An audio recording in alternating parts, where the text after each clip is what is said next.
एक नई जानकारी आपने वर्षा के बारे में सुना होगा। एसिड रेन जिसमें हानिकारक केमिकल्स होते हैं, और प्लास्टिक रेन जरूरी चीज है। प्लास्टिक रेन की जो स्थिति है, प्लास्टिक रेन का मतलब हुआ कि बारिश की बूंदों के साथ प्लास्टिक के कण का आ जाना। इसमें यह जानकारी रखना कि प्लास्टिक के जो कितने होंगे, पॉइंट 5 mm ही होंगे। वो कण जो होंगे वो 5 mm से कम के सोर्स में प्लास्टिक गया कैसे। कभी आप विचार कीजिए कि वायुमंडल में प्लास्टिक गया तो गया कैसे, आपको दिखेगा कि गया कैसे। पहला सोर्स, कभी गाड़ी चढ़ते हैं आप, घर में गाड़ी होगी तो कहते हैं कि टायर खिया गया। वो टायर खिया तो गया कहाँ, वो कण पहला सोर्स हो गया कि गाड़ी के टायर खिया के वो वायुमंडल में वो कण चले गए, पहला सोर्स। आइए सीधा दूसरा सबसे बड़ा सोर्स है कॉस्मेटिक।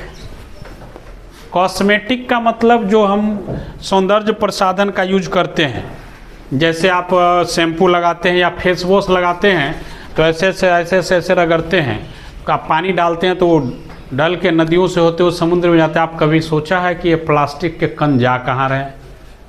फेस तो साफ होता नहीं है फेस वॉश से, क्योंकि ये कन्फर्म है वो झूठो परेशानी है। तो ये प्लास्टिक का दूसरा सोर्स, कॉस्मेटिक यूज जो करते हैं, सौंदर्य प्रसाधन जो यूज करते हैं। तीसरा सबसे बड़ा यूज है आजकल के में ब्रश, सब कोई प्लास्टिक का यूज करते हैं। सोचो पूरी दुनिया की जनसंख्या 800 करोड़ है। 800 करोड़ में 400 आधे व्यक्ति तो घर में बच्चा तक ब्रश का यूज करता है, तो जरूर 400 करोड़ ब्रश यूज करते होंगे।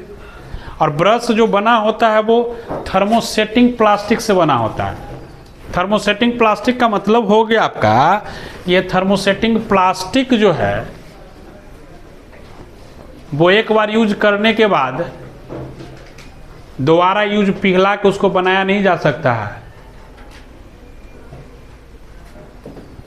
तो वो ब्रश सोचिए कि अगर 400 करोड़ का ब्रश 6 महीना में खराब होता ही होगा, अब सोचिए कि वो ब्रश जाता कहाँ होगा। 400 करोड़ का ब्रश, 400 जो लोग यूज कर रहे हैं उनका ब्रश देख लीजिए आप, वो जाता कहाँ होगा। ये एक सोर्स है। ये सारे प्लास्टिक का वर्षा का एक बहुत बड़ा कारण है, जो प्रकृति को काफ़ी हानिकारक, काफ़ी नुकसान पहुंचाने वाली है। इसके प्रति जागरूक होना है हम लोगों को।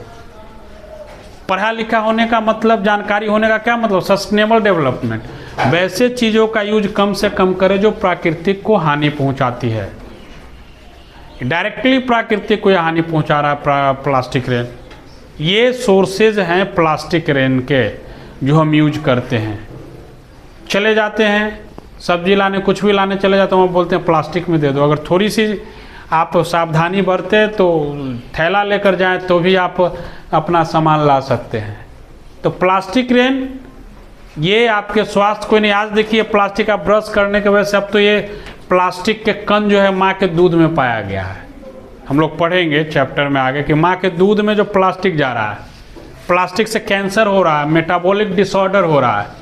आपको भले लग रहा है कि हम प्लास्टिक नहीं खा रहे हैं, प्लास्टिक के बोतल में पानी पीने से एक बीमारी आ रही है, और वो बहुत खतरनाक बीमारी, बच्चों में वो बीमारी ज़्यादा हो रही है। क्योंकि बोतल आपको तो पता नहीं कहाँ कहाँ से चल के आए, और बोतल कितना देर धूप में रहा, धूप में रहने के बाद प्लास्टिक के बोतल से वो पानी रिएक्ट कर जा रही है और पानी हानिकारक हो जा रहा है पीने में।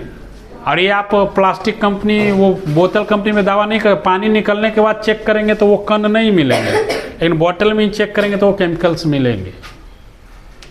तो हमको अपने इकोलॉजी, अपने पारिस्थितिकी तंत्र, पर्यावरण तंत्र के प्रति जागरूक होना होगा। तो ये प्लास्टिक रेन समझ गए आप लोग सभी कि प्लास्टिक रेन क्या है। बारिश के कणों के साथ 5 mm से कम का प्लास्टिक के कण आ जाना प्लास्टिक रेन कहलाता है, जिसके कहीं ना कहीं हम ही उसके कारण हैं, हमारी आधुनिकता कारण है। तो आइए हम सब मिलकर प्लास्टिक का कम से कम यूज करें और प्लास्टिक रेन को हम रोकें, ताकि हम और हमारी आने वाली पीढ़ियां सुरक्षित रहे। जय शिक्षा, जय बिहार।